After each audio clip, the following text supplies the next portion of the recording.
Welcome to another show.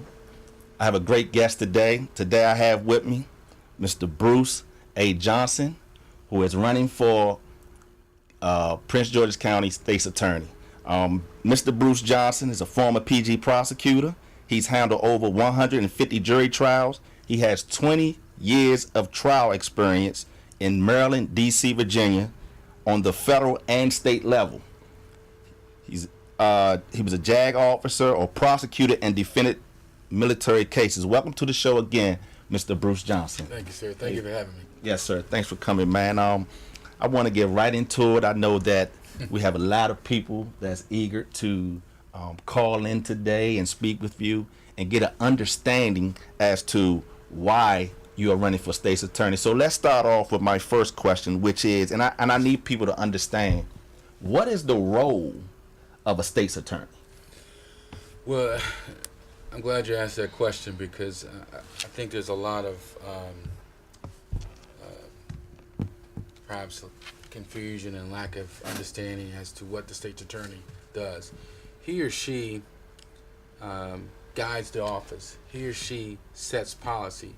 He or she trains new attorneys, affects hiring decisions, works with different levels of police departments, state, federal, municipal, local, and first and foremost, they should be a trial attorney. Okay. Because at the end of the day, that's what the office does. It pursues cases and it protects citizens from false charges. So, in my view, the state's attorney does a dual role. He or she not only pursues justice, but defends and protects it. Anyone that's familiar with that courthouse knows that there's a faulty screening process in the state's attorney's office. Okay.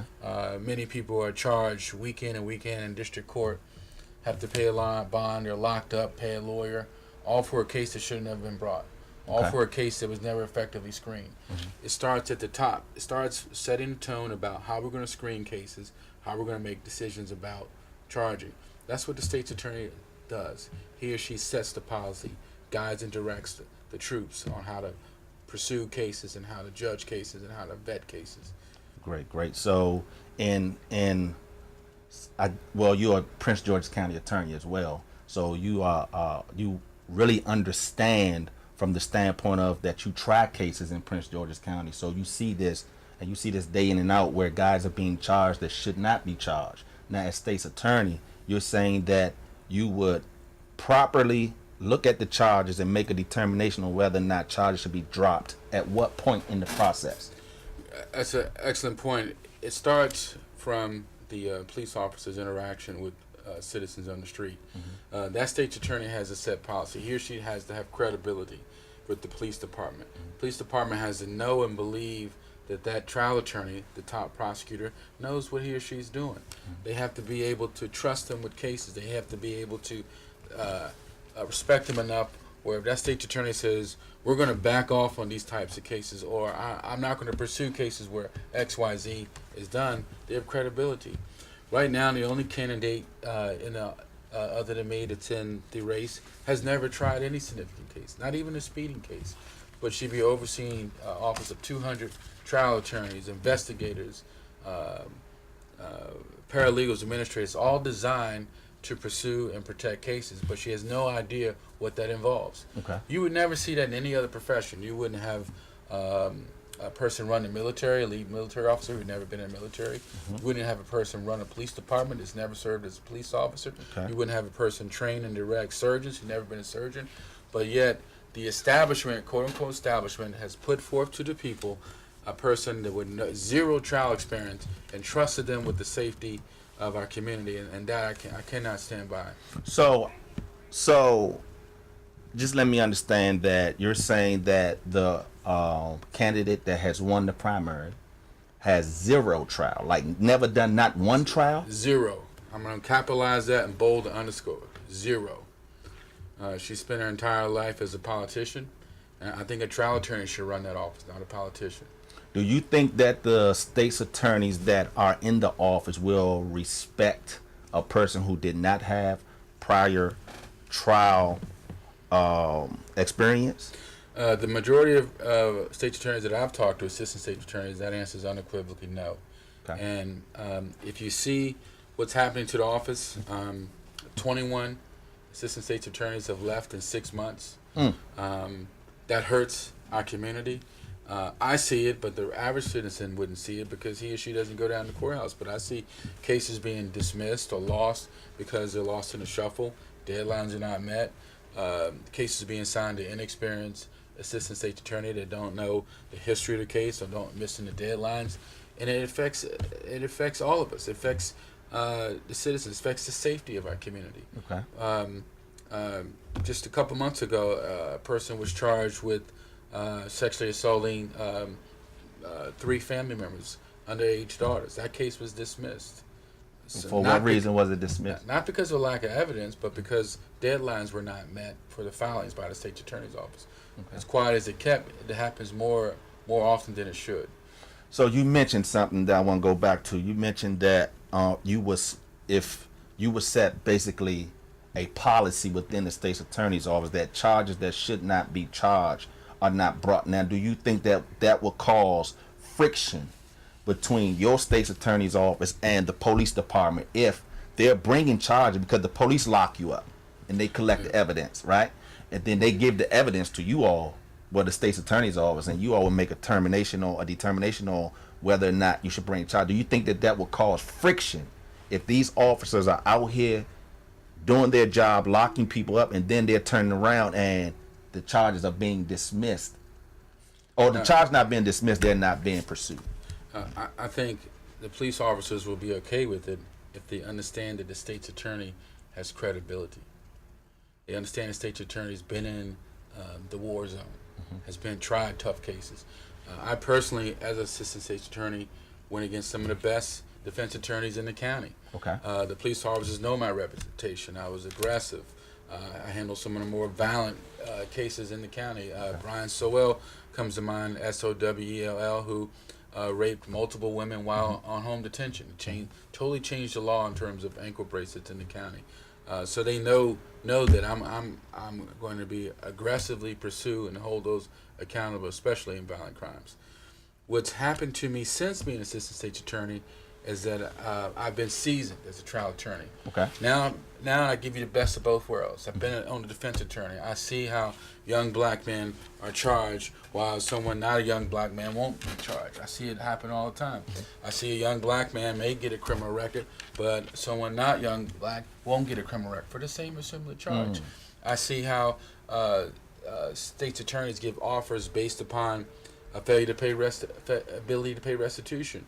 The guy whose father owns a business who can pay restitution within a couple of days, he gets his case dismissed. The guy whose father does not have the means to pay restitution right away and get the benefit of that deal ends up with not only conviction but jail time. That's a real live experience that I experienced, and it highlighted for me the unfairness in many ways of our system. Having been on both sides, Okay. I can parlay to these young attorneys to make that assessment up front and be fair across the board, not based upon financial ability, but what's right, what's fair to that person going forward. Have you ever led a office before with this amount of people that would be working under you? I never led an office that large, but what I have done is run my own business for 18 years. Okay. And let me tell you, that is quite a challenge, and the ability to make payroll. to make hiring decisions, to make decisions when it's time to let someone go, how to make administrative decisions about budget and so forth.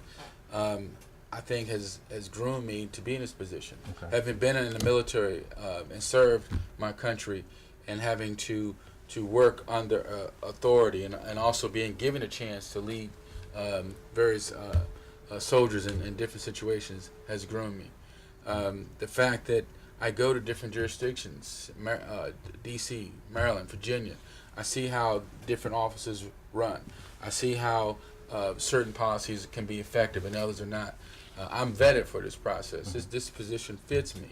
I'm not a politician. I'm a trial attorney, and I think a trial attorney should be running our state's attorney's office. So let's talk more about your experience, because I really want to get this out to the people so that they can understand. Because what I hear from you, from what I hear you're saying, is that you are the most qualified person at this point because of your trial experience for so long, over 20 years. Yes, sir. Over 20-year trial experience. So give us detail into where did you go to college? Where did you get your degree? When did you start practicing in Maryland? And just run it down for us. Much of the information can be found on our website, writeinbrucejohnson.com, but I'm happy to share that. I grew up in Prince George's County. I love this county. Okay. And let me just say, I don't have to do this. This is hard work running for office. Mm-hmm. Yes, it is. I get pulled away from my family. I get pulled away from my practice. I have a thriving practice, 2 offices, both Clinton and Bowie. Okay. But I want to serve. I want to step up. I see a leadership void. Having grown up in Prince George's County, I love the county. Okay. And having to run as an independent, which I am, has allowed me to learn more about the county. And I love it even more now. I know different pockets of areas, and different walking and talking to people and sharing their concerns has motivated me even more to want the office. Right. After graduating from Sarasville High School, I went to college at Shippensburg University, Division II football player. Thereafter, I went to law school at Maryland. And then later on, I got a MBA from Johns Hopkins. Okay. And I think all that experiences helped groom me. In terms of the business side, I think the good part of my background is that I can run that office like a business and be more efficient with how it's being run than it's been run in the past. Great. We're coming up on a commercial break, and I encourage people to tune in. I encourage you to vote. I encourage you to share. Please vote. I'm locked in, man. Because I know how tough it is to run a campaign. I did some volunteering, man, and I'm telling you, man, I tilt my hat to you guys. I appreciate it. And when we get back, we're going to talk about the progress and the status of your campaign, because I know you had some legal issues that you had to go through, and I'm sure you want to share it with the people. Yes. So let's go ahead and run our first commercial. When we come back, we'll get into the progress and status of Bruce Johnson's campaign. Thank you. Well, I got a life story. I was a drug addict. Depressed. Hit rock bottom. Sold drugs. Homeless. Commit crimes. I was in prison. I began using when I was about 8 years old. I stole a lot from my community. I understand about being homeless. I understand about being addicted to drugs, because I was both. Thugging the market, using drugs. On welfare. I lost everything. I got shot. I said, this is time for me to stop. Do I want to live or do I want to die? I went into treatment, but I didn't know what to do, how to move forward. I came to DC Central Kitchen. Man, this is a wonderful place to be. It empowered us. I have my family back in my life. It made me a better person. Made me a better father. I'm on my way to college. Oh, I choose to work instead of being out in the street. And now I became a man that I always wanted to be. I'm Larry Hogan. I want to take a minute in support of my important ballot initiative. The governor's referring to what's been dubbed a lockbox ballot initiative. It's aimed at using all casino revenue going to the state for K-12 education. But his bill died in a committee. The governor's lockbox would have been created by a statute and subject to change. The measure that did pass and that the governor signed is a Democratic proposal. As a referendum, it now goes before the voters this November to decide, and if it passes, the initiative will be part of the state constitution. This proposal helps us end educational inequality. The governor's office already has the power to level the playing field. Casino revenues have outpaced education spending for years. But instead of dipping into that revenue, the governor and his predecessor have used the funds to pay other bills. This proposal helps us end educational inequality, boost school safety, teachers' salaries, and school construction. The bill does not specifically mention school safety funding, but it doesn't prohibit it either. We're already funding our schools at record levels. Funding at record levels is mandated by state law. Vote yes on the Hogan Lockbox Initiative. But it's not Governor Hogan's Lockbox Initiative. His bill died in committee. This is a Democrat proposal the governor's trying to take ownership of. He's the son of 2 Maryland school teachers, Ben Jealous, Rhodes Scholar, who turned around the NAACP when its finances were in tatters, restoring its prominence, nearly doubling its revenue. Named Marylander of the Year, businessman and venture capitalist, Ben's helped grow over 20 companies, creating over 1,000 jobs. Ben Jealous. His plan, Medicare for all, to lower costs and prescription drug prices, fully fund public schools, increase teacher pay. Ben Jealous, a job creator with a plan to invest in small businesses. The Baltimore Sun said Jealous has the stature and gravitas to lead Maryland. Ben's endorsed by teachers, nurses, and business leaders. I've spent my life pulling people together to get big things done. We can do much better on jobs and education and healthcare, but it means that we gotta believe in each other. Ben Jealous, Governor. And we are back with Mr. Bruce Johnson, write-in candidate for state's attorney for Prince George's County. Welcome him back. So I want to start off where we left off at, and that question was, what's the progress and status of your campaign as it stands? Well, I chose to run as an independent, Okay. and this suits me, and I think it suits that office. Okay. The state's attorney should not be a political position. It shouldn't be decisions on whether a person prosecutes shouldn't be politically based. Being an independent, I want to send the message that my office will base each and every case solely on the facts and not on some hidden agenda that you don't know about. Okay. Having said that, Maryland, as it currently is situated, if you want to run as an independent, you have to either petition or be a write-in candidate. I initially started with petitions, which require 1% of registered voters need to get their signatures. Which was how many? 6,150. That was my number. Okay. And I started about 4 months before the deadline, and I turned in 7,200 signatures to the Board of Elections. Okay. They excluded 1,600. When we did our analysis of their exclusions, we found out that people that they excluded were actually registered voters. Okay. Who were not going to have their voice heard. So we filed a suit to challenge the exclusions of those signatures under the theory that despite the fact they may not have signed their middle initial, or despite the fact that they may have signed in the wrong place, it's clear that they're registered voters and they wanted to see me on the ballot. Unfortunately, the statute is written in a way that leans towards the Board of Elections interpretation that even if a person signs as John Jones and prints their name as John D. Jones, the fact they don't put their middle initial in their signature invalidates that. Wow. It's very hurtful, very painful, given how hard we work. To get 7,200 signatures, let me tell you, you got to touch 9,000 people, because a lot of people are afraid or concerned about signing. They don't want to give you their personal information. So right now, I'm a write-in candidate. When you go to the polls, early voting and regular voting, you can simply write my name in. And I want to be an option for our county. I think I'm the best option. I think I'm the only option. I think I'm the only qualified person to actually run that office. So right now I'm running as a write-in candidate. So just so I can clear some things up, because I had that question on my mind as well as to why did you wait so late? Because I watched Victor Ramirez. I watched, what was the other brother name? Michael Lyles. Michael Lyles and Miss Aisha Brave Boy, right? And I watched them do all of the forms and everything. And it was pretty good forms, right? But my question myself was, okay, why is he waiting so long? And you cleared it up because you're saying you want to run as an independent. Now, here's my question.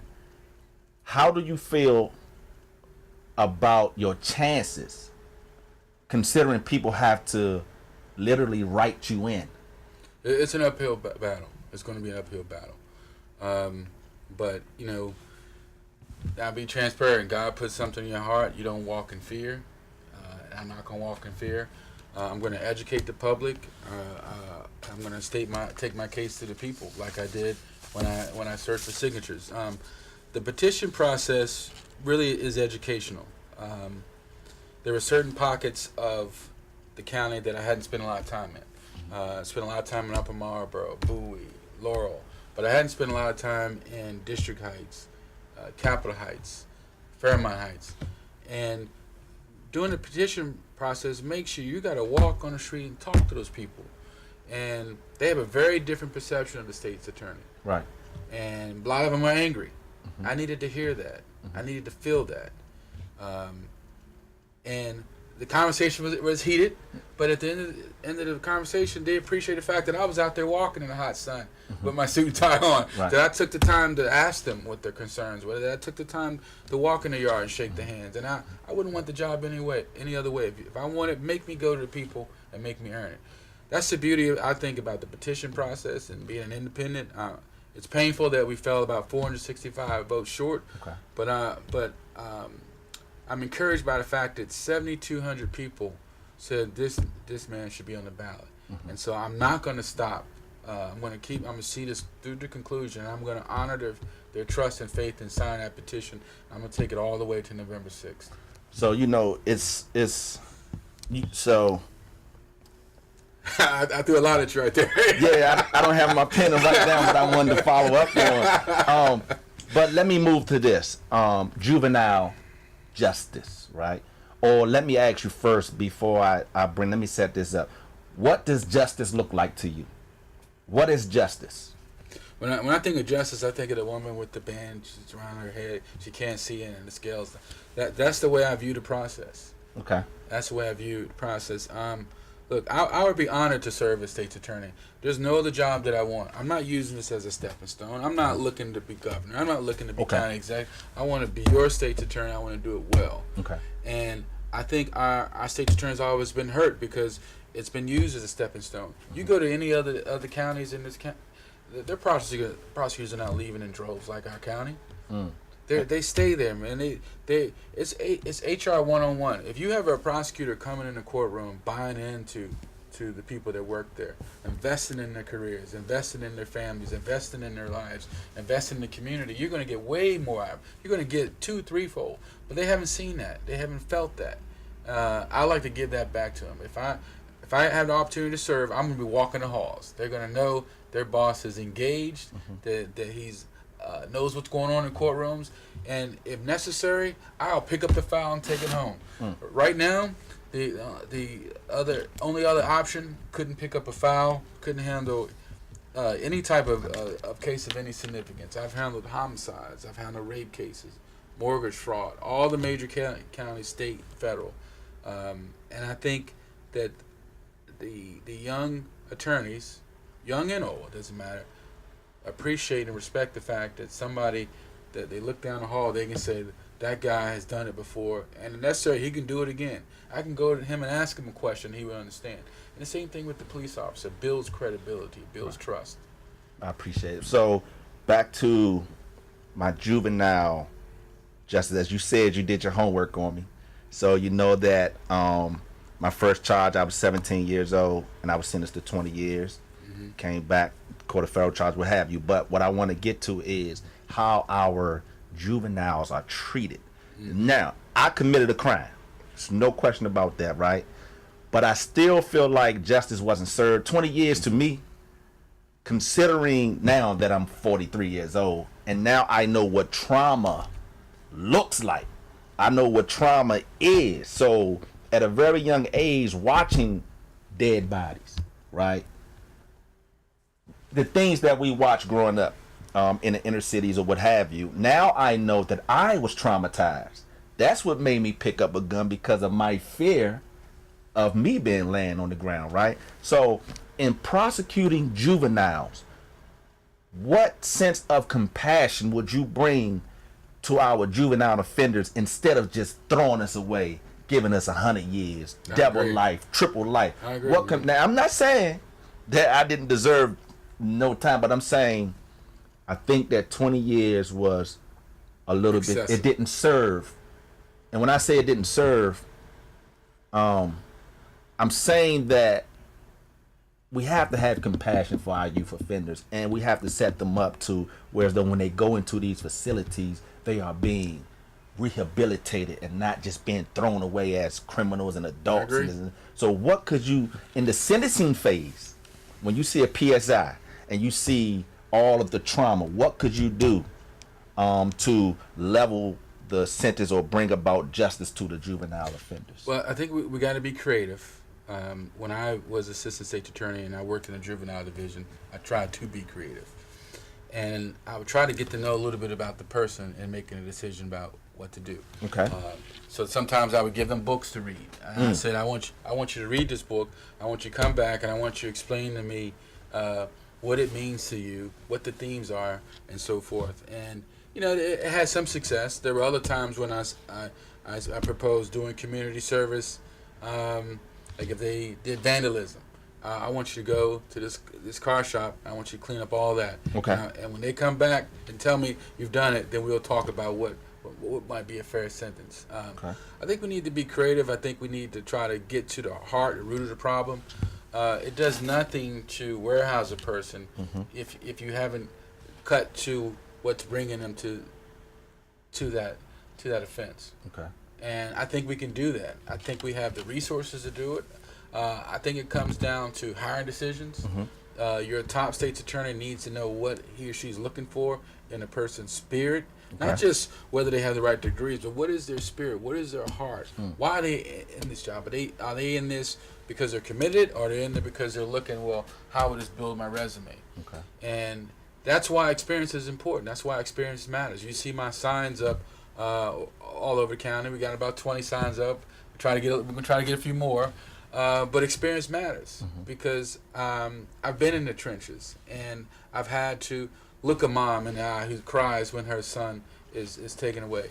And I've had to look in the eyes of a mom whose son is the victim of a crime. So I've seen both sides. So I think I'm in a position to train new attorneys and help them have that compassion, but when necessary, do what's necessary to hold a person accountable. Right, sir. So I think the experience matters. Training the right people, hiring the right people, and having credibility with police officers, telling them to back off on certain cases, telling them, look them in the eye, I'm not going to pursue that type of a case. Or if you want me to pursue it, you're going to bring more than what you brought.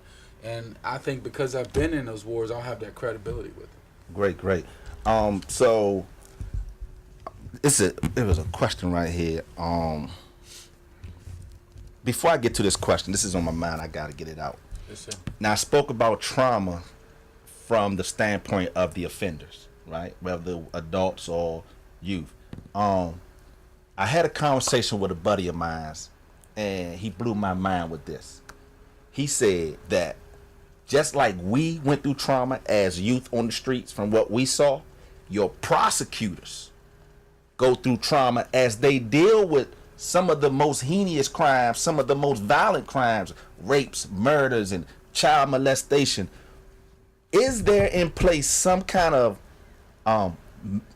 mental health? I don't know if I can say mental health program involved, but how would you take care of the trauma of your attorneys that go through this from day in and day out? Is there a plan implemented, or can you come up with some kind of plan that would support your state's attorneys with dealing with that? This is an excellent topic, and let me be transparent with you. I feel like when I was a state's attorney under both Alex Williams, who became a federal judge, and Jack Johnson, they trusted me enough to have me work on some of the most significant cases. Okay. And those turned out to be the more violent cases, the carjackings, the robberies, and rapes. And let me tell you, if you care, if your heart is in it, it will affect you. It will seep in. And it's something that I struggle with, and it's something that we as states didn't talk about. But I think it's something that we should. And the benefit to having a state's attorney who's been there is that I can see when a person may be troubled by the case. Or I can see when a person is burned out. When maybe we shift him or her to grand jury for a little while, which is a little less taxing. And I think that's where experience matters. But the point you raise is powerful, because if your heart is in it, and you care, it will seep in. Right. One of the things that concerned me when I did work in office is that there weren't enough people bought in to being a state's attorney. Okay. 110%. And 110% means, if I have a trial Monday, I might work almost all day through the weekend to be ready for Monday. I don't care if it's a government job. Okay. The process to be ready come Monday. And I didn't see that enough when I worked there. And I think I know what to look for. I think the judge I used to work for called it a fire in the belly. Okay. You look for people that are hungry, got a little chip on the shoulder, got something to prove. Not to be mean-spirited to our citizens, but to love the job so much, to be so bought into it that you give everything you can. When the victim cries, you cry. When the victim's angry, you're angry. If you see a defendant that's hurting, you pull him aside, you talk to him in the presence of his lawyer, of course. Right. And you can coach him up. And that guy can have a powerful influence, a life-changing influence. And I've done that as an assistant state's attorney. Look, young man, I'm going to give you a chance this time. I believe in you, even when you don't believe in yourself. And we need assistant state's attorneys that have that kind of fire and that passion. That's what I'm going to be looking for if I get this job. I think I know what to look for because I've got it. And I've served in an office, and I know the people that had it around me. And I would build an office based upon that. And you're not going to have 21 people leaving in 6 months in my administration because I'm picking the right people, and I'm going to be bought into their career. And they're going to know that I care and that I'm there to stay. So we got 3 more minutes before we go to break. And I got so much stuff running through my mind. I think we need another hour on this one. It was about... Oh, man, I got so much stuff running through my mind. It was about when you were speaking about the training of the young attorneys. Because I'm listening to you and I'm hearing your passion. So it's kind of like... I appreciate it's that. It's throwing me off. It's throwing me off because... Let me just say, I want the job. I want to serve. I know it sounds cliche, but I'd be honored to serve the citizens of Prince George's County. Let's take a call real quick before we go to break.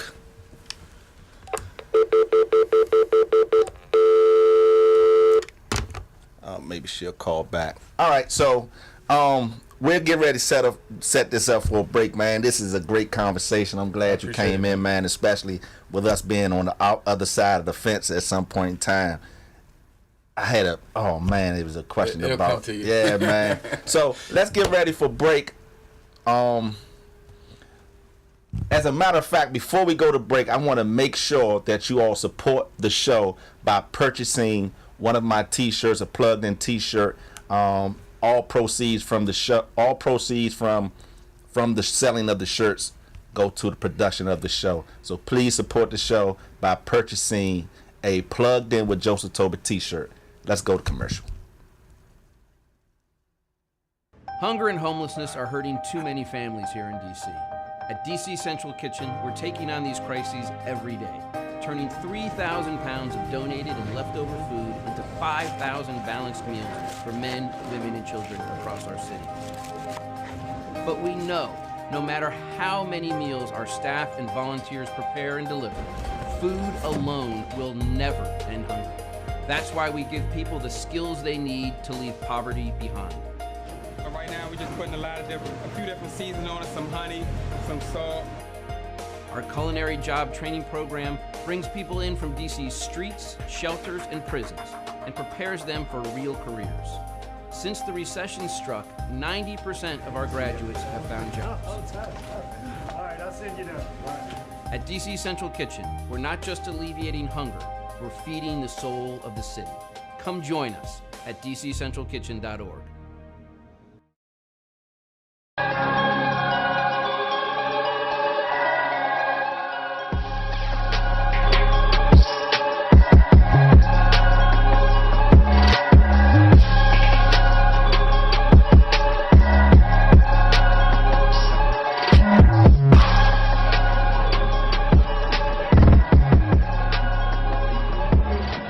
Melissa, so it's kind of obvious what you what I enjoy. What you enjoy here, because You are from head to toe in Pepsi, and then you have your little buddy down there too. Look at that guy. Yeah. There's one in the car too. Wow. I love Pepsi. We're having a ball down here at Graffiti Alley, doing it up with Melissa. Check it out. Right. Run the mill. Alright. It's your boy Epic Photos here. Just showing you a little bit of what we're doing today. Pictures coming soon.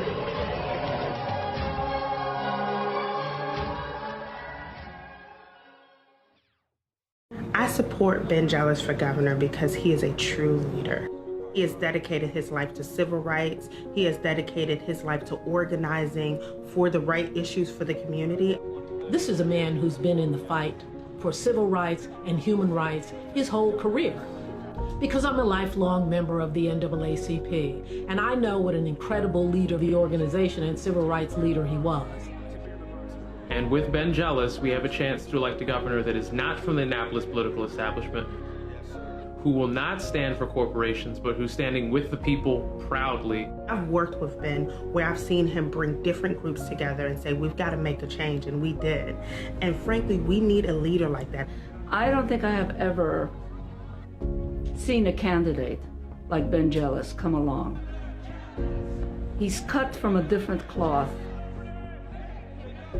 In order for Maryland to become a leader in taking care of people and for building our public education system, we need to elect Ben Jealous.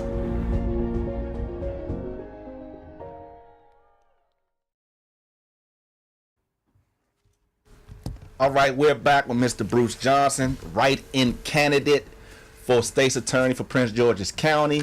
Let's be clear, when I say a write-in candidate, if you like what you hear and you want to support Mr. Bruce Johnson, where are you going to be at next where they can come and see you real quick? We're going to be at the Woodmore Town Center or the Wagmans or... yeah, thanks for reminding. Woodmore Town Center on Saturday between 1 and 3. Okay, so if you like what you hear and you want to come and meet Mr. Johnson personally and ask him questions, make sure you go up Woodmore or Town Center. Yes. This Saturday, 1 o'clock? Yes, sir. 1 to 3. 1 to 3. Come out and engage. So I want to follow up on the question and give you another opportunity. Why do you think you should be elected to this position? Well, I give Prince George's County the best opportunity to move that office to another level. Okay. I give the citizens the best opportunity to make sure that they're safe. I give Prince George's County citizens the best opportunity to make sure that their rights are not trampled on. I've been an assistant state's attorney. I've been currently a defense attorney. I've been a military officer. I've seen it from all sides. Okay.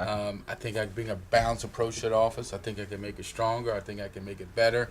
And at the end of the day, it's about properly assessing trials. Okay. I was in a function not too long, just maybe an hour ago, where Ms. Braveboy was present, and she talked about legislation, policy, and we were there for an hour. She didn't mention anything about any trial. Okay. Not one, because she has no trial experience. Mm-hmm. Trial comes down to DNA evidence, forensics, fingerprints, criminal procedure, evidence. Those are the things that drive, and sometimes cases are won or lost on technicalities. As a defense attorney, I've had several murder cases overturned based upon technicalities, evidence that was not produced timely, procedural issues that were not followed, Mm-hmm. and those things are significant to our community. Okay. And I think you want a state's attorney who can teach, train, guide, and direct, as well as motivate the attorneys in the office. I think I can do that. Great. So let's move on to what do you plan to do if elected to effect change as it pertains to criminal justice reform? Well, the things that I know, I see, because I have my pulse on that courthouse. I've been going there regularly for 20 years now. We talked about a little bit how cases are routinely charged that shouldn't be. Okay. I promise you, if you go on the first and second floors in the B wing of Upper Marlboro Courthouse any given week, you'll see dozens of cases drop. Okay. Dozens, and these are young people that with limited financial resources, they're trying to hire attorneys. Okay. They're trying to pay bonds. They're spending days more than they should being locked up, all for cases that shouldn't be made, should never been brought. I'll give you another example how we can improve. Financial crimes. If you commit a financial crime in Prince George's County, unless it's picked up by the feds, you get a pass on most instances. Really? We're not very good, the State's Attorney's Office, about pursuing credit card fraud, auto theft, any type of financial crime, because one, we don't have a division dedicated to that solely that's properly resourced. Second, we don't have the time to piece the cases together properly. So if someone goes into Macy's and steals someone's identity, in order to make that case, you're going to have to track down the teller at Macy's. You're going to have to track down the bank records, fraudulent records. You're going to track down the camera. We don't do a good job of that. And so, anybody that's a trial lawyer would agree with me. Those cases get a pass in this county, and they wouldn't under my administration because they hurt folks long term. Credit scores, identity theft makes a huge difference to a person long term, but they're getting a pass in this county. Okay. How would you deal with mental health and substance addiction? Well, those are great questions, and I think that we're on the right track with that right now.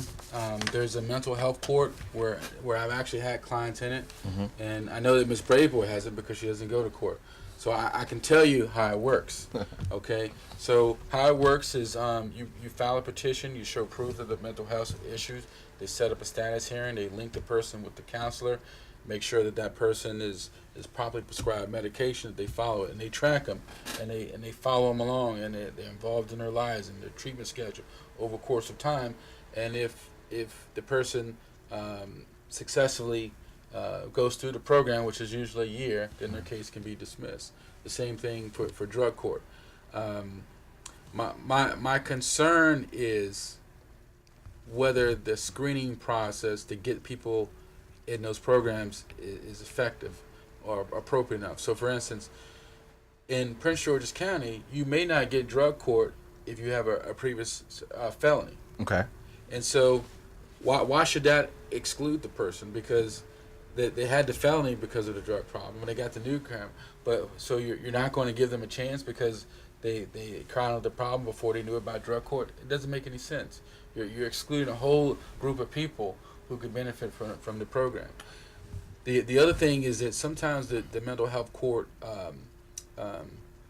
is not structured enough where the people are truly impacted by it. The timing's not spaced out right. So, for instance, you may come back twice a week, where it really needs to be something like twice every 3 weeks. In other words, adjust the timing to the person's issues or problem. Maybe the person doesn't have an issue with recidivism the first week. Maybe it's the third week when they really need the intervention. Or maybe the fifth. But there's no tailoring to that person's needs or issues or problems. There's no assessment. It's a cookie cutter. Come back on this day. Come back on this day. And so I think there's some things that it can be done better. Got you. So what is your vision for the Prince George's State's Attorney Office that is different than how it is currently being operated? Well, I want it to be an office where people are proud to work there, where they want to work there, where they want to spend their career there, where they're honored to work there. I can unequivocally say that the majority of folks don't feel that way. And it's hurtful to say because I love that office. But privately, they've disclosed to me, as I indicated earlier, that they don't feel that that there's investment in them in that office. Okay. And if the people in the front lines see the leadership 1 foot in, 1 foot out, they're going to be 1 foot, one out. And all the citizens suffer. Okay. I want to open up the phone lines. I really want you all to get involved. I want you all to call in. So please call in at 301-429-9247. 301-429-9247. So I'm gonna move along on ask you what are your thoughts on a couple of legislative issues that may be coming up. One is the legalization of marijuana. As we know, it is still a Schedule 1 drug in the federal system. But Schedule 1, which is ridiculous to me, is up there with the heroin and all of the other drugs, right? What are your thoughts on legalizing marijuana recreationally, for recreational use? Well, if I'm state's attorney, I can promise you that the resources will be used in the right way. Mm-hmm. And I don't believe that using resources to pursue that crime is the right way. I want people to be educated. Mm-hmm. I want people to have a chance to grow, learn, develop, and become successful members of society. And I don't want to interfere with that by prosecuting something that's relatively minor and holding them up in the system or placing them on record. That's not what we're here for.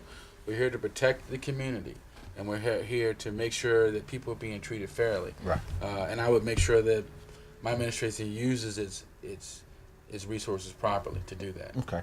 Although I know this is outside of the purview of your office, but I still want to ask you, what are your thoughts on the governor's role in the parole process for lifers, in particular our juvenile lifers who may have, when I was incarcerated, 11A, a lot of my guys that are still in, they took pleas to life with the possibility of parole. Mm-hmm. Now, they took responsibility. They say, hey, I'm going to take this plea to life with possibility of parole, hoping one day that I'm going to get out. But now we have the governor who pretty much is saying life is life, right? Mm-hmm. What are your thoughts on that? Do you think, well, as a law enforcer, then I'll let you answer that. I won't answer it for you. I like the fact that a governor should step in on the proper case and overlook something. I think the one potential danger is you're getting somebody involved in the process that doesn't have the experience to make the assessment. Mm-hmm. But that's also a positive. You want a fresh look at it, and you want somebody to come in and be fair about, hey, looking at what happened 5, 6, 7, 8 years ago, what's changed about this person? What did the parole board miss? So I like the fact that they can look at it and make a change. I'm in favor of that, and I think they should. Okay, I'm gonna come back to that. We have let me address this. I disagree with you because of this. One, I feel like it has become political. That's if true. you're a governor and you let somebody out, a lifer that has life, but with parole, now we talking about enforcing the law.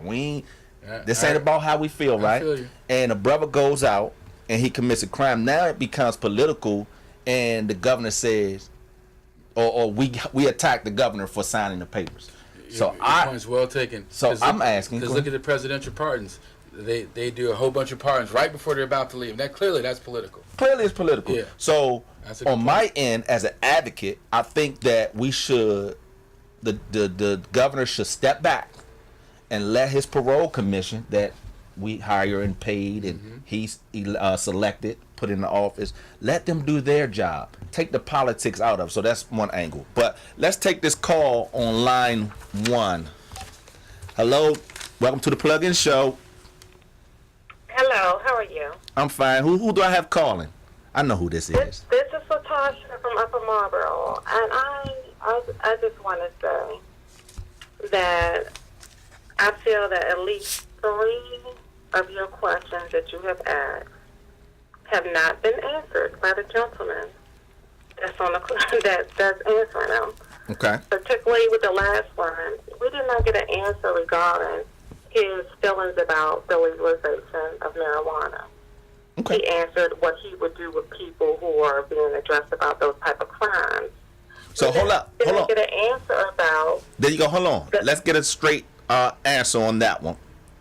She's saying that you did not clearly answer.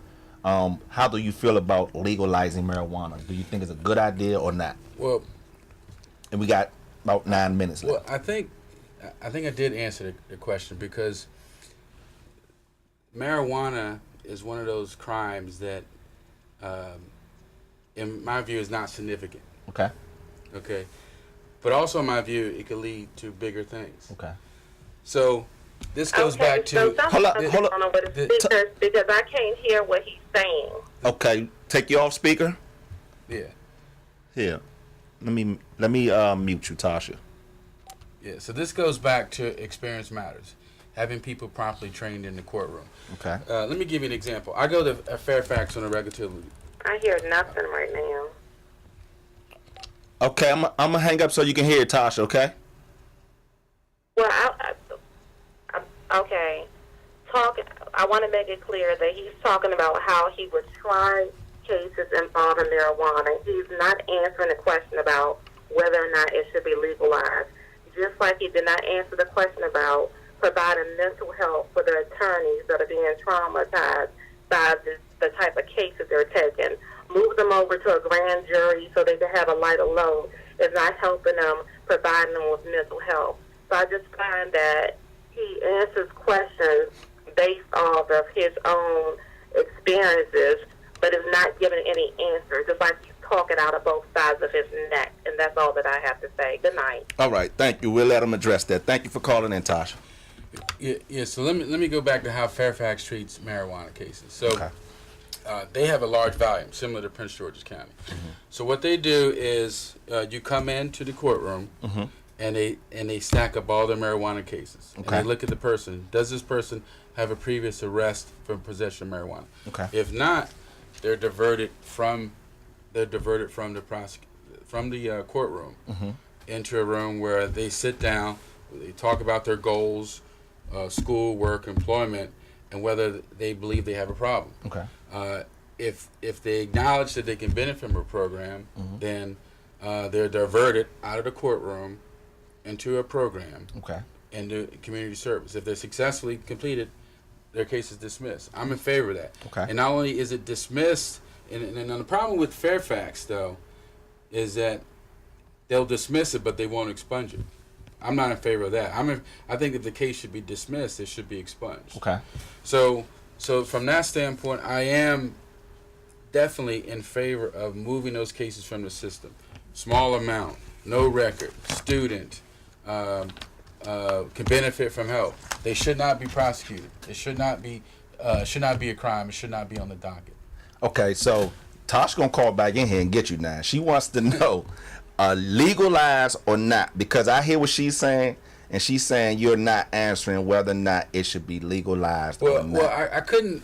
If you're saying that if I was in the legislature, I think what she's saying, if you were in the state legislature, would you advocate for legalization, carte blanche of marijuana? I would say no. I would not. But I'm not a state legislator. I'm a state attorney that's affecting how my courtrooms are run. And that's fair. And people's records. And that's fair. And, so that's how I address it. And I'll be honest with you, I wouldn't expect a state's attorney to say that they would be in favor of legalizing marijuana. And how you want to handle the case, that's something different. Right. But like I tell people all the time, and let me try to hurry up. Like I tell people all the time, there's always saying that the state's attorney should be part of mass liberation, right? And my thing is the state's attorney job, as I understand it and as I went through it, is to put charges on persons who break the law. It's not pretty much your job. It's not in your purview to kind of like, do mass liberation. That's how I feel, right? So I didn't really expect you to say. Yeah, and I guess my biggest concern is that my concern is marijuana a gateway to more serious, and I guess we could talk about that all night. Okay. To the mental health issue. Yeah, real quick, because we only got a few minutes. I think it's a good idea to have I think police departments have counselors for officers. So I think that's a good idea. It's something I haven't really thought about.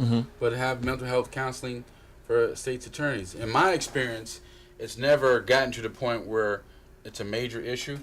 In my experience, a little break from the routine, hustle and bustle, works, and then they come back and they're refreshed. Okay. But and that's why you said about moving them over to real quick, the use of informants, we call them rats, okay?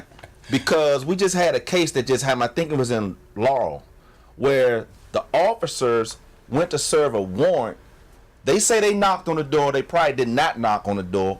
Ran into this man's house, however they got in, and he shot him with a 12-gauge shotgun. I mean, this is, I think, today. So the use of informants, it bothers me because I feel like the information wasn't properly vetted. Like, what's the process? And when you become elected state's attorney, what could you tell us about how you would press upon your state's attorney in dealing with informants? Because I can tell you anything. I want to get out of jail. Hey, Officer Bruce, man, look, man, Martina got 5 bricks in the house. She live at so-and-so, so-and-so. How do we investigate that before we just kick in a citizen's door and get what we have happen? This man had a right to defend himself. Sure, and your point is well taken. We need to proceed with caution. And let me tell you, even greater concern, because I do federal work, is people exaggerating someone's involvement in drugs or use of guns in order to get bigger deals. You know, I have clients that say, there's no way that I sold this, or there's no way that I used this, or no way that I sold here. But you have a whole circle of people lined up to exaggerate the involvement of the client to get a better breakdown. And I see that as a major problem.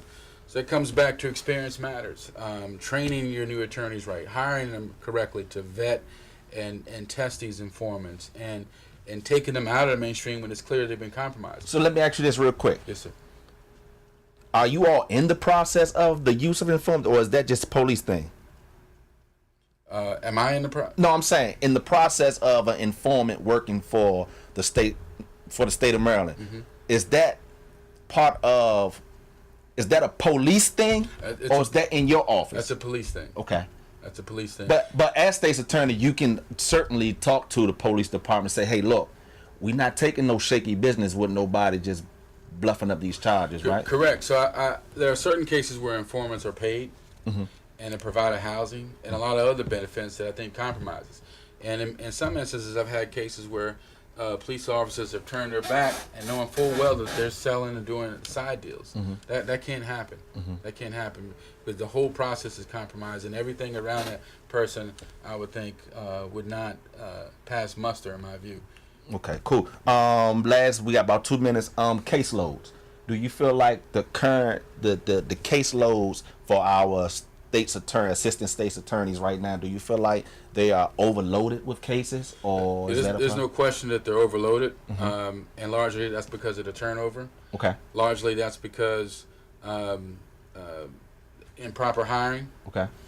So you have some very strong assistant state's attorneys that are carrying more than load because of the hiring of folks that are weaker or who haven't been properly vetted or trained, can't handle the load. Gotcha. So what you end up doing is you burden some of the stars and the more experienced ones. They get burned out and or leave the office, and now you're left with less. How can you change that? Well, is that your thing to change? Is that your issue? I think so, and I think that's why one of the reasons I'll be best for the job, because first of all, I have experience hiring trial attorneys in my own law firm. Okay. And second of all, I know what skill sets needed. Okay. I know other trial attorneys in the community. I know how to check their references. I know about the judges that they work for. I know about the type of vetting that might be necessary for that person to really be effective in the job. Gotcha. We got 1 minute. The camera is yours. What would you like to leave the people with this last 1 minute? Well, I want you all to know that I'd be honored to serve Prince Georgians, that I'm by far the more qualified candidate. I'm the only one that's been tested over and over by some of the best trial attorneys in the county. I'm the only one that's actually worked in the state's attorney's office. I'm the only one that currently handles any major cases. It's handled anything from homicides, rape cases, mortgage fraud, any type of case, I've handled it. I got the experience and training to do a great job. I'd be honored to serve. Thank you. And with that, I would like to close the show out, man. Thanks for coming in. I appreciate it, man, so much. Tune in next week. Make sure you get a chance to purchase a plugged-in t-shirt. Contact me on Facebook. I have them on deck. Help support the show. Thank you all, and we'll see you next week. And remember to write me in. Write them in. All right. Cool, man. Great job, man.